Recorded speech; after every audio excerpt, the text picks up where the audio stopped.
This is Conversation Balloons, a podcast of interviews with experts and friends about all things generational. I'm your host, Leah Farish. I really want our audience to be aware that this is a difficult topic.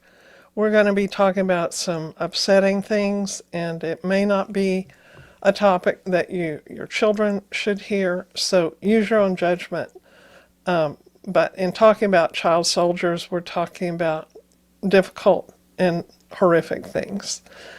I want you to hear the voices of some of the kids who have actually been child soldiers and been rescued or escaped or just were demobilized. And their voices are more important than anything I could say about it. And so we're going to play you some clips from some actual first-person accounts of what it's like. Hindi ko aro bana mer jeri chokana kida ofo kadungen tuji to bikan fitri. Jana laram na van piktela do, my mana footing yala. Yawat mamana ni kumi killing million chen kawe gen penera.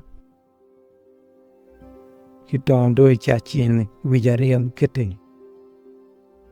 When gen go char a lot can don't get char further, keep further madong and be dupang coin out. Tarawati man, I don't equanity William Kikana, Donny Moni Yuma Bear. I was struck by another child who had this to say. I was in the garden working and I see these people are coming and I start to run. They call me that, let me come, why am I running? And I stopped running. They said to me that if I run, they will shoot me with the gun. And I stopped running and come. From Iraq, some Yazidi child soldiers who survived ISIS spoke to Amnesty International. Here's that testimony. يعني ما كروسا شو بما ما مساعدة ما كربا أوش مرة عديمان كأنه اتفق أما تشبه في التحرير بكون جستوان في سبيل من الكشت. بس وقع حد دليل ماذا تشتغلنا تغير عقيدة أو دانة تقول فلاني كافرة وتي فلاني كوجي وتي شريف فلاني وتي تشتغلنا تغيري بس خارجي ما وقع غير ما وقع ويا يا وقود الداخلي ماذا هرم سردينة فابونو جرى هرب بريان برينا حبسيدا وقع بودنا ما هو نهاتين سردينة ما هو هيجي سر أوائي زبيانو بدون كي الرابونهم بسبيوه مدبوتي إذا مدبوزي كشكوكم بالرحمين إني أستحمل في اللي دانيناكم بس هرلي بري تدي شغل بس تاعتي تعمل سورة الدعاء خدا لازم خدا وكا كيف هم قالك يجداد مرتين في يعني دينا الفيش جابين في فاست أدا أشوش مفكر وأجيب دورجي كذا شغل تيجي تشوف يعني قلت قالك مثلا عمرت نقول بين شهر سالة وانسى سالة مو من في دين يعني الفيش جابين في شوي وياكل. I'm going to be talking to Lieutenant Colonel Dave Grossman. He is one of the few of my guests who I have wanted to reach out to and say, more, please come back. And he's graciously agreed to come. Welcome, Colonel Grossman. Thanks, Leah. It's a real pleasure. It's so much fun last time. And we have such an exciting area that you're exploring right now with the child soldier thing. And I think I've got an angle on this that is going to be of enormous interest and value to you and your listeners. Because the Vietnam War really was our war with child soldiers. It was a devastating event in so many ways to our nation and to those who we sent to that war. We did it so wrong. And I'm eager to share that with you and the lessons learned. We actually learned about PTSD based on that. And there's kind of a historical analogy to understand how the harm that we did and what we learned out of that. And that's kind of, I think, a real value to run in that direction. So you think that'll work out for you and your listeners there?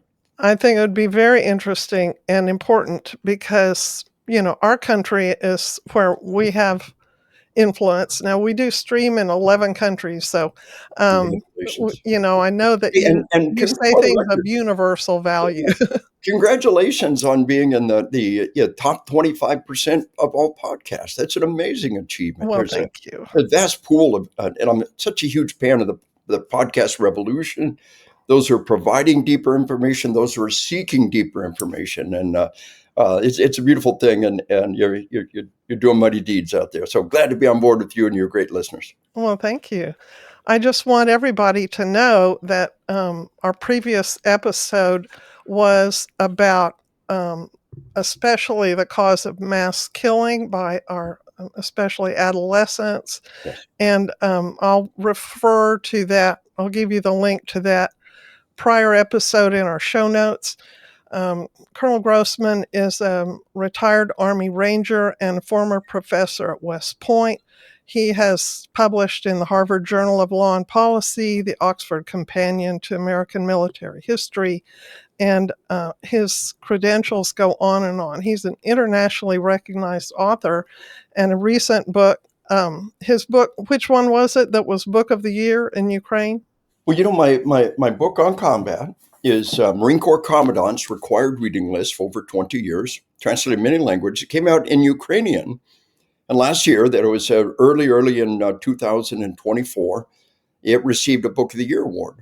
And then in May and June, I was brought out to Ukraine and traveled across their nation. Any large group of individuals becomes a target. So it'd be 2 or 3 presentations a day with no more than 50 people, usually mid-level leadership, our company and battalion command.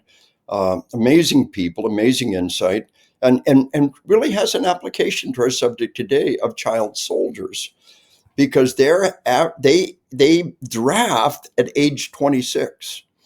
Which is just totally alien to our culture. We think, we grab these 18-year-old kids, but those 18-year-old kids really are child soldiers in so many ways. They're unformed. The Ukraine is doing a wonderful job, but they think at 26 you have a family, you have children, you've established yourself, and it's much more, and you're a much more mature individual. You're far less likely to have a post-traumatic response. You're far better able to learn and evolve and apply. And what they're doing. The brain has developed by then. Yes. In Yes. a male. Yeah.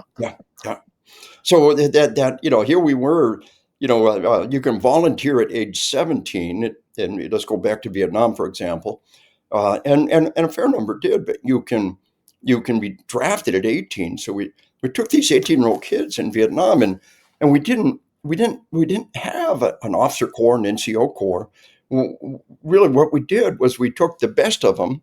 They went through basic training and advanced infantry training, and then they went to officer candidate school. So we had 18-year-old draftees. We had 19-year-old sergeants who had almost no time under their belt. We had 19-year-old lieutenants who were in this terrible, terrible war. And it was our child soldiers. And it was a tragedy of enormous magnitude. We did so many things wrong, and it's worth recounting up front. Before we kind of roll into PTSD and aftermath, and then we talk about the child soldiers in Africa and the reintegration, and we can see that in our nation and some of the things that happened. But what we did was we sent them as individual replacements. Now, we've never really done anything like that before.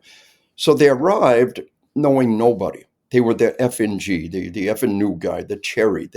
They were dangerous. They were going to get you killed. They knew nothing. They were despised, and then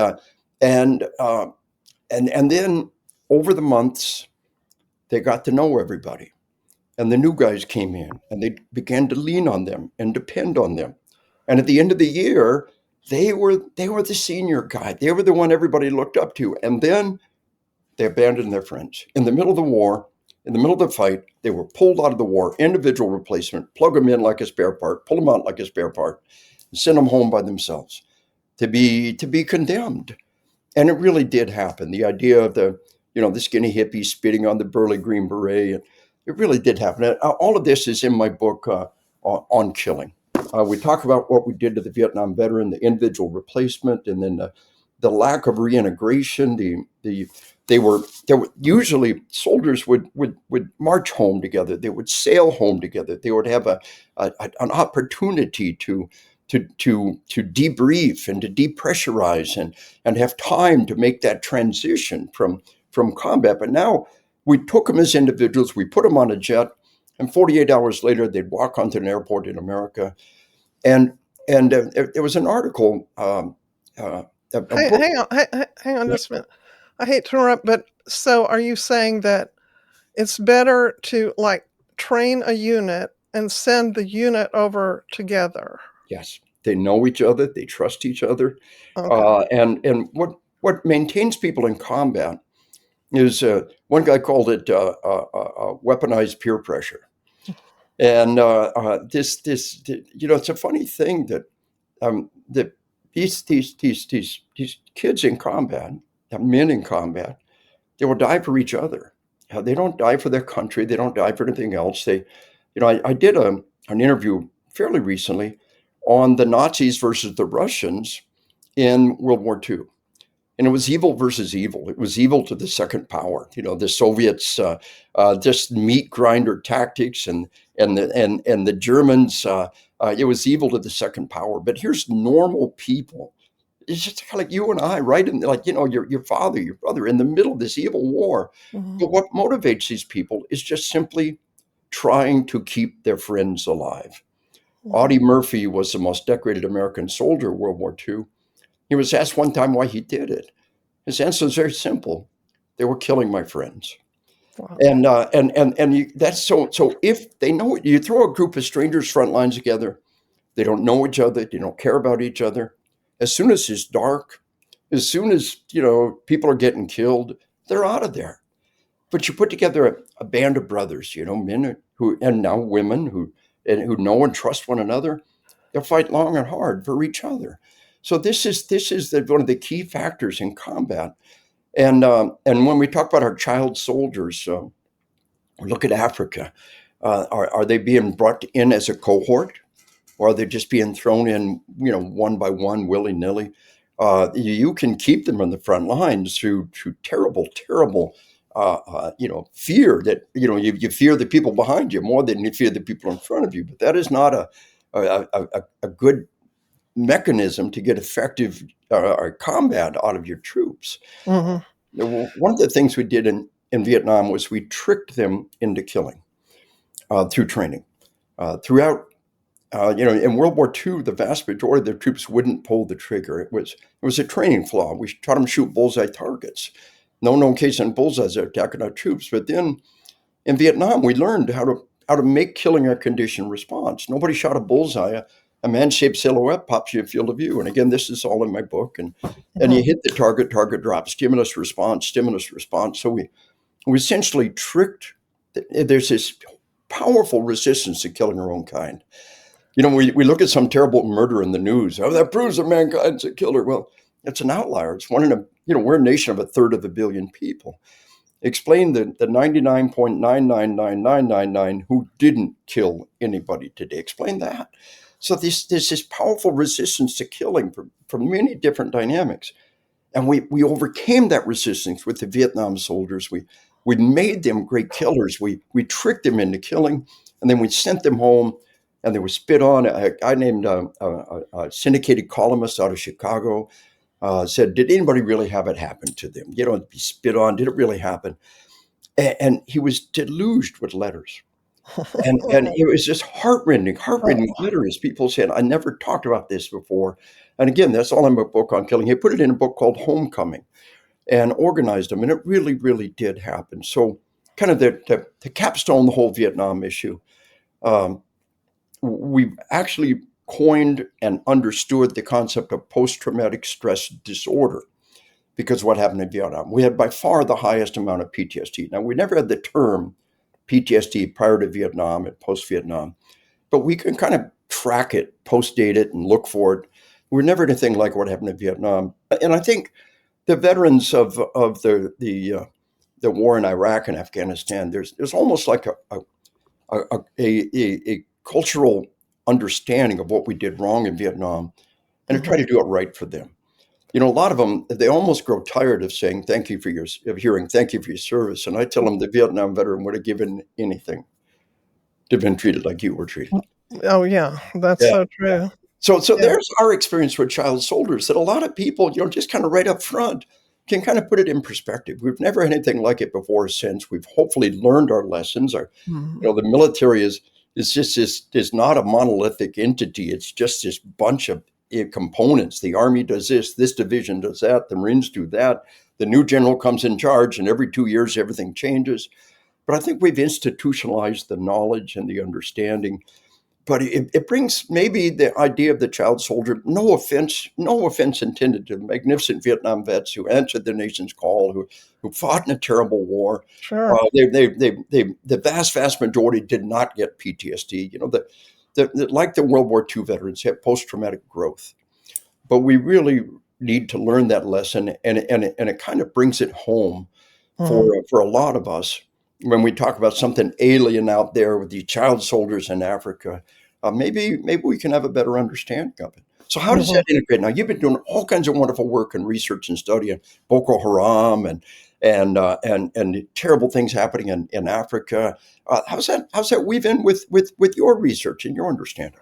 Well, I'm finding that actually it's making more sense to me that children would do this. I found that 30% of all child soldiers are there with the permission of their parents. Yeah.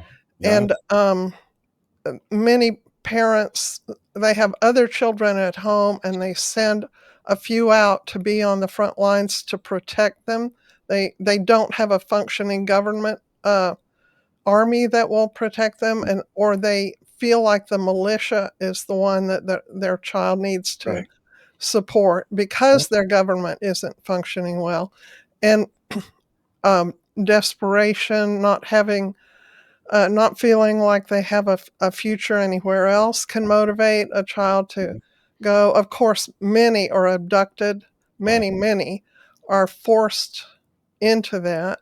But it's not an official conscription. But the motivation can be if their village was attacked, they want to go out and get revenge. They say they want to make the people suffer that kill their family or kill their best friend or burn their village.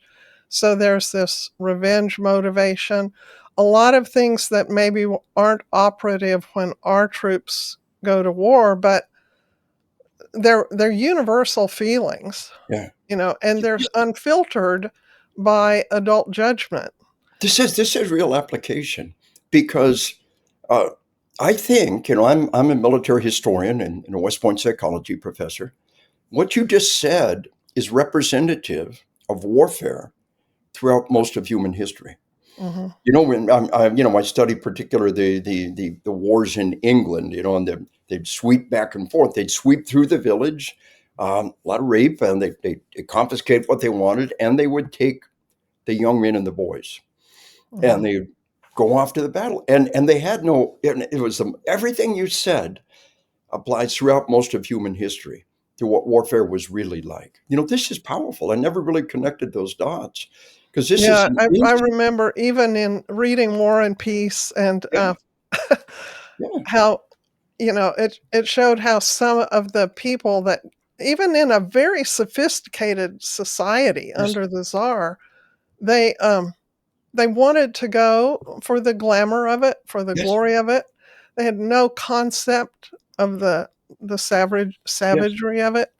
But none of the interviews I've seen or testimonies of the child soldiers really talk about that, but they do talk about, and this is universal. Yeah. There is no way you can comprehend ahead of time what you're getting into if you're going into combat.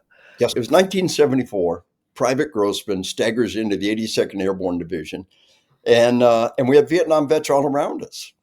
And we wanted to know what war was going to be like. And they wouldn't say. It really is this taboo topic.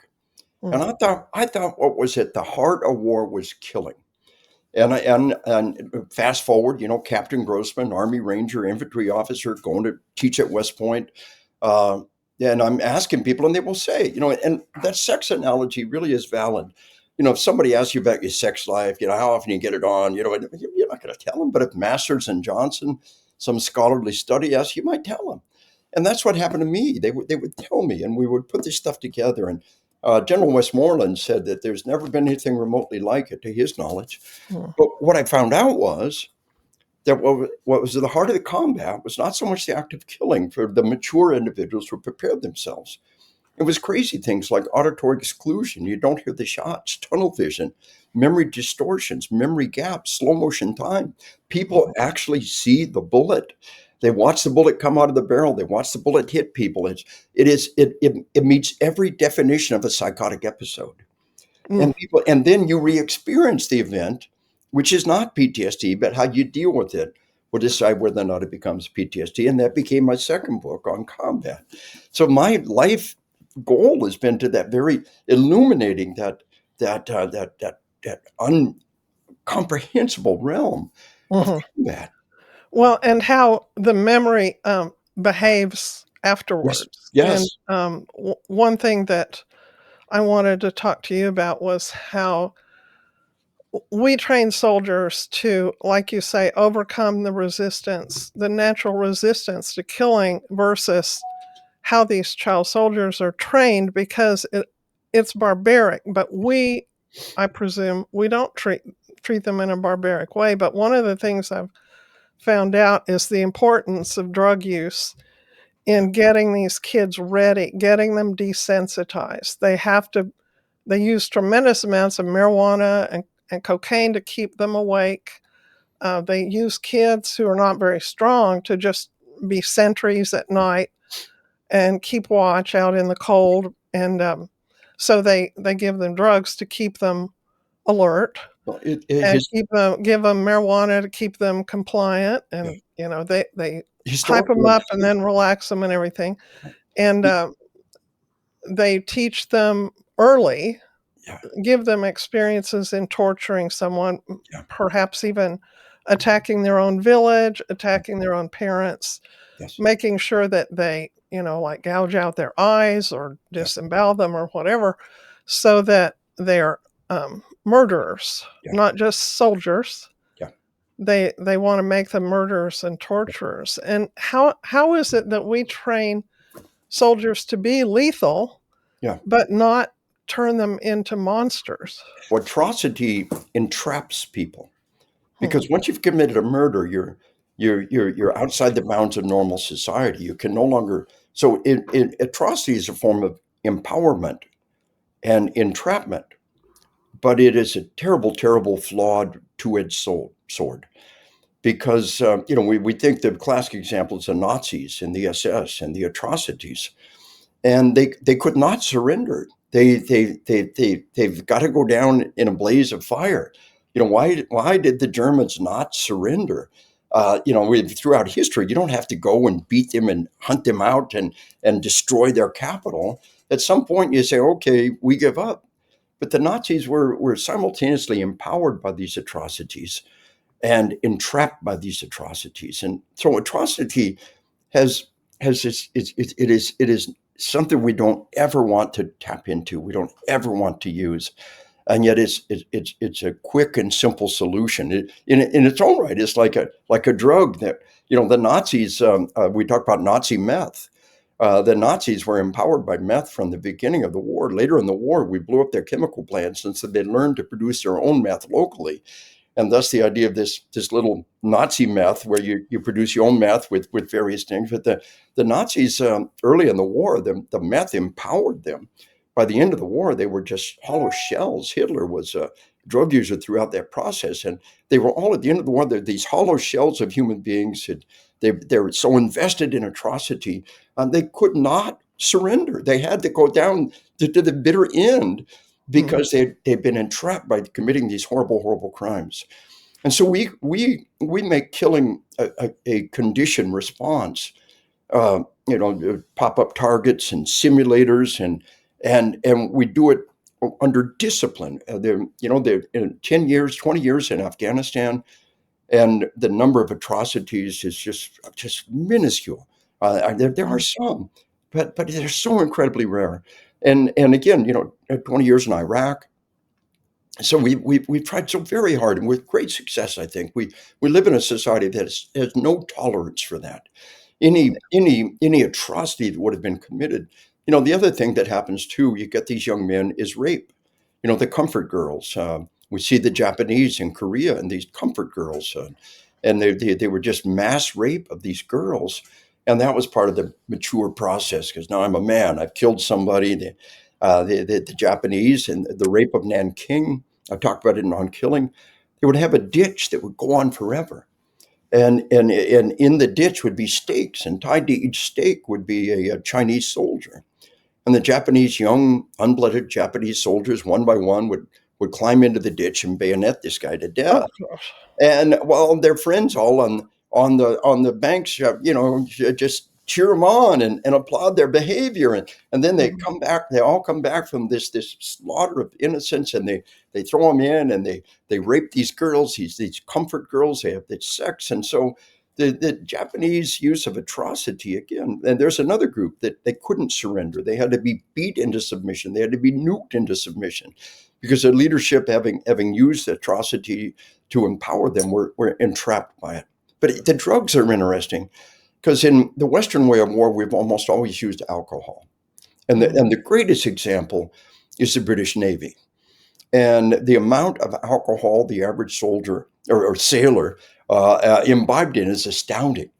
And they always try to give them a good, they kind of knew what was coming. The enemy ships are coming, battle's coming. It's kind of a slow process aboard ship and sail ships. And they made sure they had a good meal, and they made sure they had a good shot, a good solid big shot of rum. And they went in, so this use of drugs, alcohol, we can see it where it was available, has been used largely throughout history. One of the things that happens is a debriefing around the campfire every night.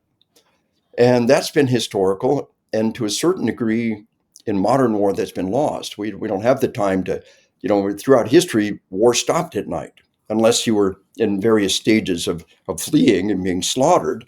War stopped generally at night, and we had a chance to debrief and to talk around the campfire. And there was a healthy thing that, to a certain degree, in modern war, that ability has been lost. We try to integrate the debriefing, and we make it scientifically. If you begin to re-experience the event, the sympathetic nervous system starts kicking in.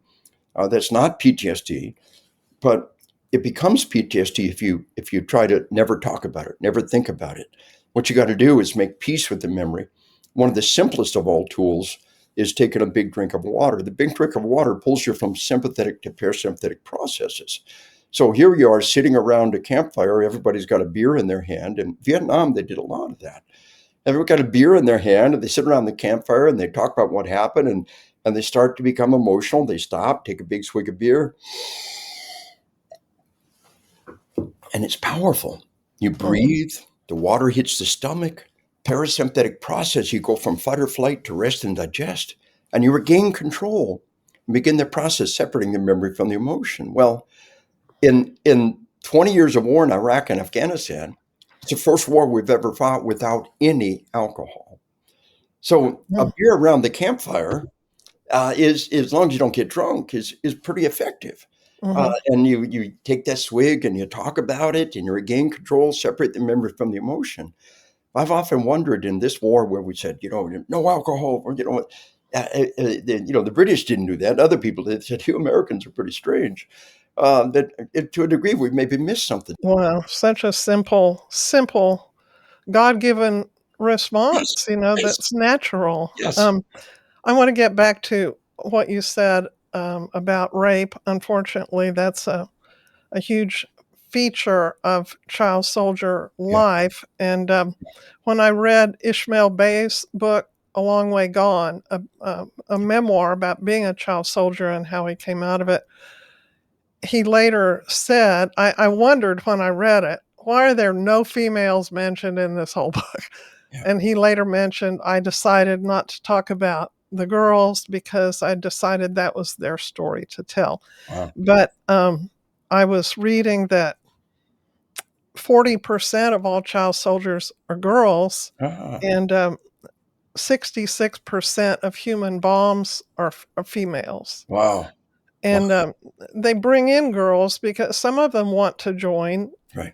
probably few of them, but they need them to cook for the troops. They need them to be scouts or be um, sources of intelligence. They need them to be the wives of the commanders Right. Yeah. and to give special favors to those who Right.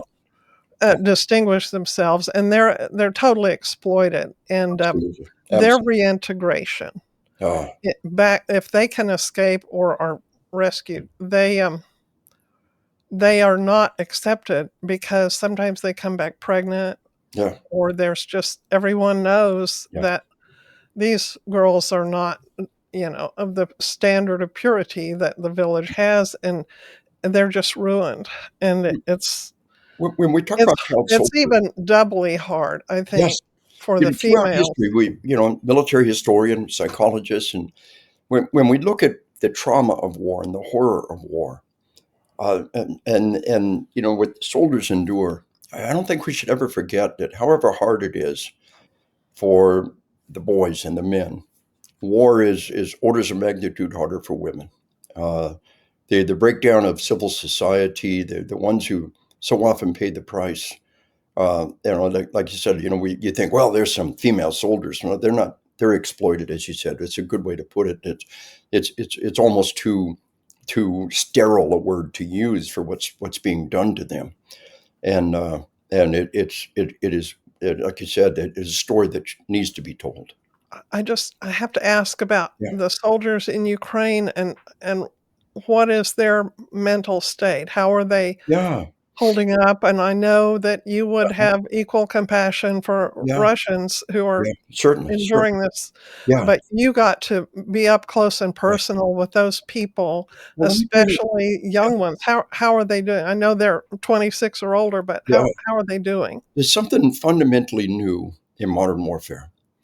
And that is, throughout human history, if there's nothing to do, they might write some letters, but they sleep. They sleep a lot. They sleep whenever they can, as much as they can.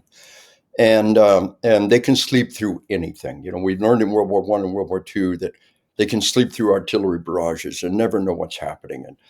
But what's happened is we got the video games and the streaming movies, and they give an illusion of control. They give an illusion of progress that is so terribly seductive. If you're sleep deprived and a traumatic event happens, you're 5 times more likely to get PTSD. If you're sleep Nine, deprived. if you're sleep deprived. Now, post-traumatic stress disorder. If your body's already under stress and a traumatic event happens, the stressors amplify each other. And sleep deprivation is a horrendous stressor on our body. And it's a biological blind spot. The body doesn't know how to make us get enough sleep because throughout human history, it happened naturally. Every night, without fail, it got dark and there wasn't much to do. A little talk, a little sex. You went to sleep. There's nothing to do. And then, but today we've got these video games and the movies and I Social talk about, media, yeah. And so podcasts yeah. to listen Yeah. to. Although I think podcasts fill a totally different ball. I think Oh, it's good. it's about Okay. it's about war movies and excitement and about the video games and the adrenaline rush. That's what they're seeking. And so just kind of lay a foundation on this. I trained a brigade of the 101st Airborne Division that was going out to Iraq, and the command sergeant major, the senior sergeant of the organization, about 3,000 people. On their previous deployment, he'd been a battalion command sergeant major. Call it, 6, 7, 800 people. And on that deployment, he said they were doing combat patrols during the day, but safe barracks environment at night. And he was mandating sleep. And he said, I told my soldiers, I said, if you're up after 2200, if you're up after 10 o'clock playing video games, I will take your video games. He said, a week later, I had a closet overflowing with video games. He says, these are good soldiers. They would not disobey an order. But they can't, he said, the quote is powerful. They can't not play those damn games. They give an illusion of control, an illusion of progress. We had a Marine artillery battalion in Syria just a couple of years ago.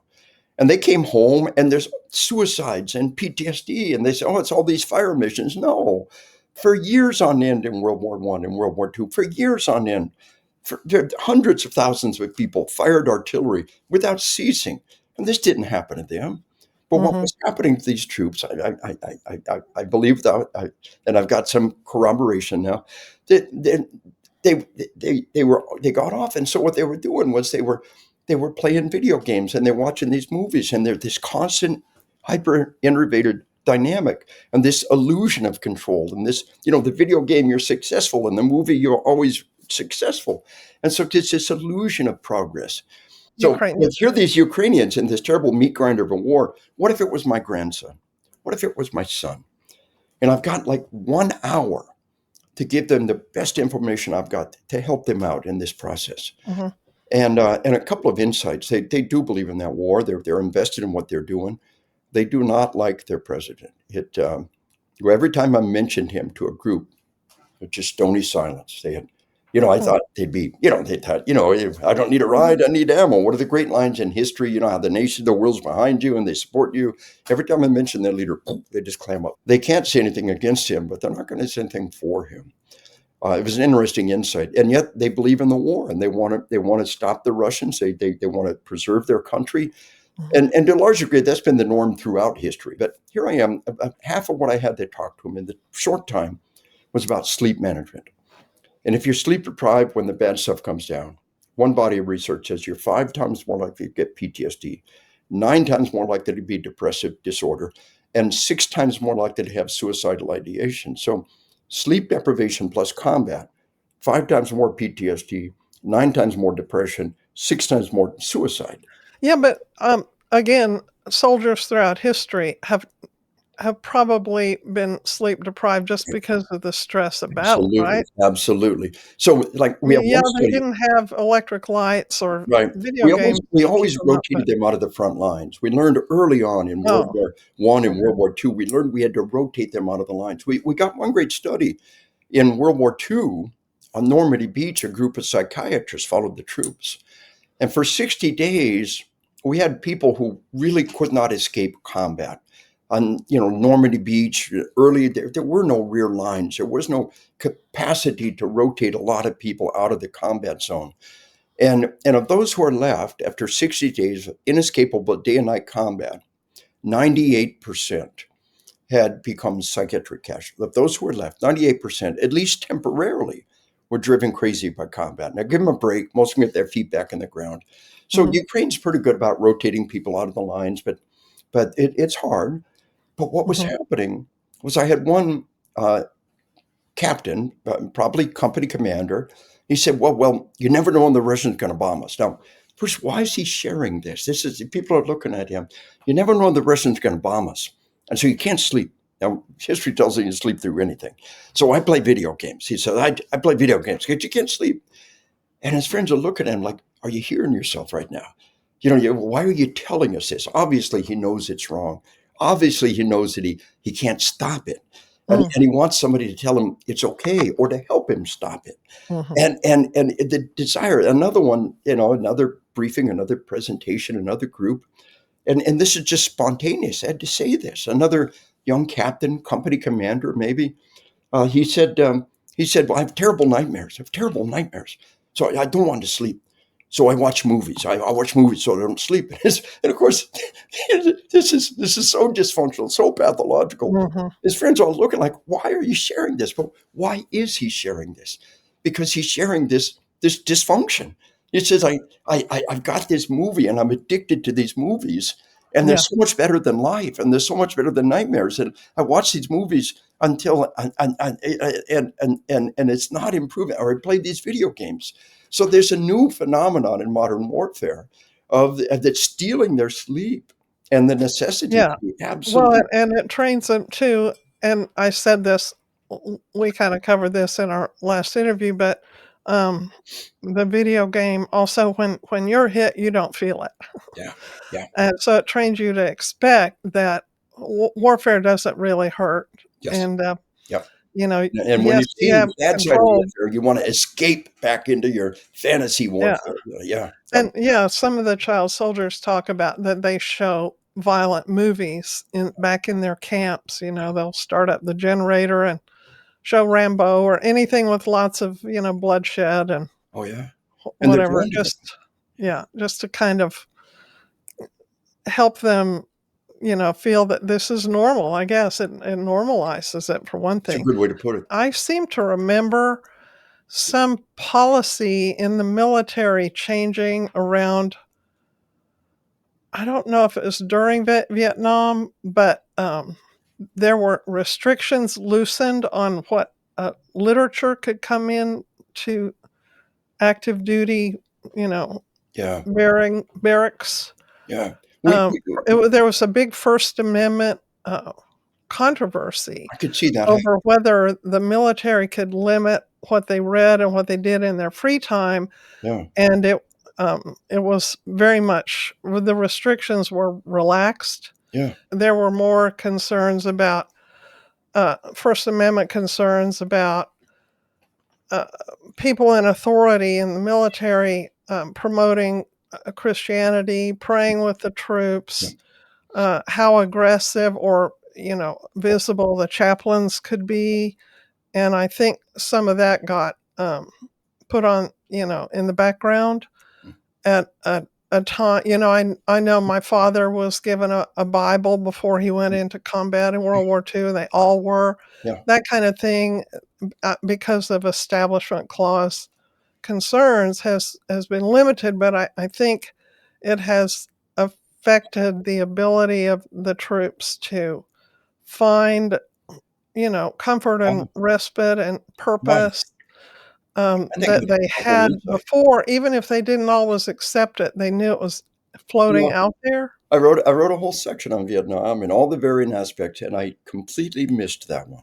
That's a Mm. very, very useful and valuable insight, and I think it's got a lot of validity because it is even if you look from just a very, very sterile perspective without a deeper humanity dynamic, it is a tool that people can use to make sense out of the world and to be able to have a sense of unity and focus and purpose throughout human history.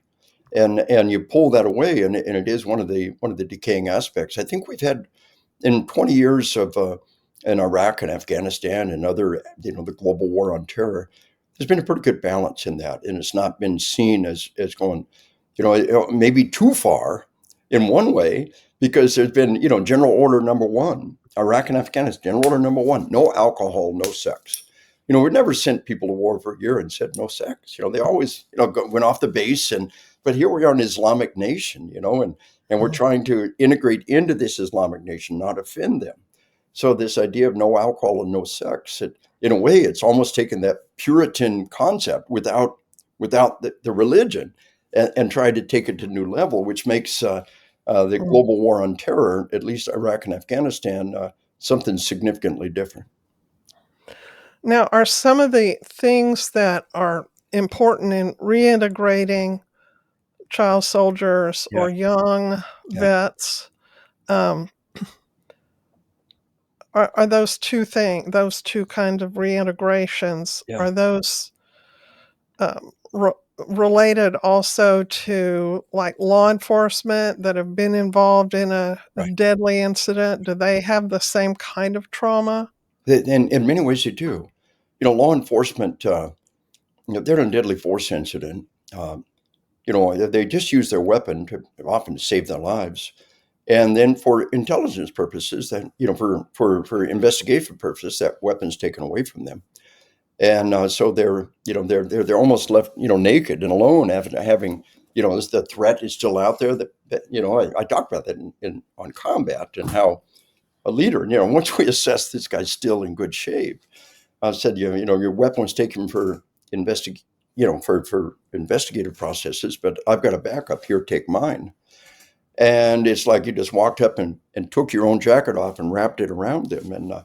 and but then they're pulled away from their organization. They're put on leave for a period of time, and so they don't have their support group. They're not able to continue, and there's a lot of that going on. The condemnation in the media often is the most destructive thing for them in so many ways.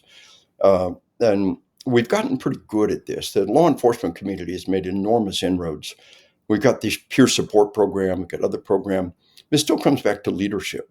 One officer was shot and in the hospital for a month, and he said, that entire month, my chief, my lieutenant, my sergeant never once visited me. And that is one of the most horrendous failures in leadership I could possibly imagine. And I believe it's extraordinarily rare. It almost, it's kind of like it's the exception that proves the rule in so many ways on how we can get this right and how we've learned this. The idea of a peer support program, we've got somebody and trust who has already been in a deadly force incident, and he's part of what's called the peer support program. And he's there, boom. He's your friend. Look, I can't talk about what just happened, but I can talk about everything that's about to happen to you. And I'm going to be with you for this entire time. And that's almost widely, I would say, almost universally applied now across law enforcement. Terrible lessons being learned. 2023 was the all-time record number of police shot in the line of duty. 2021 was the all-time record number of police murdered in the line of duty. In spite of medical technology, in spite of body armor, there've been some hard years for law enforcement, and they rise to the challenge now. And there's some good news in recent months, but so similar things are being seen. The reintegration, the idea of taking that second, third, fourth, fifth, and sixth son. The first son is going to take over the farm, and the first son, we got a place for this guy, and maybe the second one's going into the clergy or something, but what do we do with all those other kids? And throwing them into the war has really been kind of a norm throughout human history. And it was done at a very young age. When Shakespeare's Henry V, they talk about the boys in the camp, and the French coming back and slaughter the boys in the camps. You're strictly forbid by the laws of war. But this idea of having boys at war was we even see it, in Henry V and Shakespeare. But the reintegration process of that boy coming home from the war, as you said, they're very often admired. They've been to war. They've seen things that others don't. They've helped protect them. They've helped defend them in some circumstances. Or they can be condemned. The Viet Nam veteran came home to a complex environment. Some support, some didn't. Maybe people in their own family who would condemn them for going to the war instead of going to Canada. And the Vietnam veteran found themselves very much in this complex dynamic. Yeah, and I think in reintegration too, in our country, there's been a decline in marriage. There's been just a lot of family estrangement that's been called an epidemic. And so I think the family cohesion can uphold a kid and have something to come back to. If they don't have family to come back to, that's probably an additional problem. Well spotted. And our grandson's deployed right now. Now he's a smart kid. His uncle had 9 combat tours spec ops, and his grandpa was infantry and ranger. He went intelligence. He's a smart kid. He is. I'll be looking at great grandchildren, Lord willing, because he met a girl in intelligence school. Now, if you could choose a daughter-in-law, choosing one with the top secret security clearance would be on the top of most people's lists. What an awesome girl. But we send him a care package, once a week, and you kind of run out of what do you send, so we send T-shirts and this and that. His unit has been called Sasquatch because they were able to, no idea what he's working terribly hard. Who knows what they're doing, war plans for this, invasion for that, trying to find this guy here. But the general said they could find Sasquatch in the desert, so they've become Sasquatch. And I'm finding all kinds of Sasquatch things on Amazon and sending them a care package with a little Sasquatch T-shirt every time, or the Sasquatch soap out there, That's cute. The idea of that care package, and even though there's a little complication with his mom and dad, his grandma and grandpa are, just really there for him and supportive. But how many people don't have that? How many kids, Hmm. and come home and don't have that? So that's really a valid point. The breakdown of our society back home is undermining the support structure for the troops over there. And that's a really valid point. I really hope that the insights that we've gotten to benefit our military can be shared with some of these kids in Yemen, Myanmar, Syria, Afghanistan, Nigeria, that Sierra Leone, that have had these. There are at least 20,000 child soldiers just in South Sudan, and I hope that people like you can Maybe make your way over there and help them with their healing, for because those it who would can be want to, done. yeah, we're And throwing World Vision and UNICEF are doing yeah. good work with Oh, these that's young people, but there are tens of thousands of kids in 20 countries that yeah. if we don't help them heal, Yes. they are Then it festers. It extremely goes down across the um, generations. Yes. dangerous people Yes. because they have It, been trained not to have any humanity at all. we've made enormous progress. We're really, really good at treating PTSD. And there's this dilemma that we're in. The assumption of problems that aren't there, and the failure to address problems that are there. So I call it, no pity party, no macho man. The vast majority do not get PTSD. They have post-traumatic growth. The World War II generation, the greatest generation. But I tell cops, how can we help other people if we can't help ourselves? No macho man. And if there is a Yeah. problem, deal with it and understand we're really, really good at treating PTSD. We get better all the time. So, kind of weave a path between the pity party and the macho man. And as you weave through that path, what's at the end of that is post-traumatic growth. And the vast majority can come out. Building capacity emotionally. The great human capacity to Yeah. come out the other end as stronger and better people. But they need help, and especially the younger they are, the more vulnerable they are, and the more help they need. And what a tragedy to throw these young people in war and then to attack them and condemn them, whether it's Viet Nam or whether it's what's happening in Yemen, and it may be what happened throughout most of human history, but that doesn't make it right. Let's find a way to be better people, and this is called civilization as we get better and build on that. So your wonderful listeners out there, and your own insight and your own little series as you do this, and maybe some of my work could help, and maybe we can help make it a better place. I truly believe that, we've got archaeological research that looks at the bodies of people throughout history, and the percentage of war wounds, the percentage of violent wounds, some healed and some the cause of death, is incredibly high. There's good cause to believe that actual war and injury and loss from war it's at a pretty low point. And that's kind of hard to believe sometimes. But I think there's cause for hope that our civilization can come out the other end and continue to strive to be better, and 2 steps forward and 1 step back. That's progress. You can focus on 1 step back. But this is what it's all about. We discuss these things. We hold them out.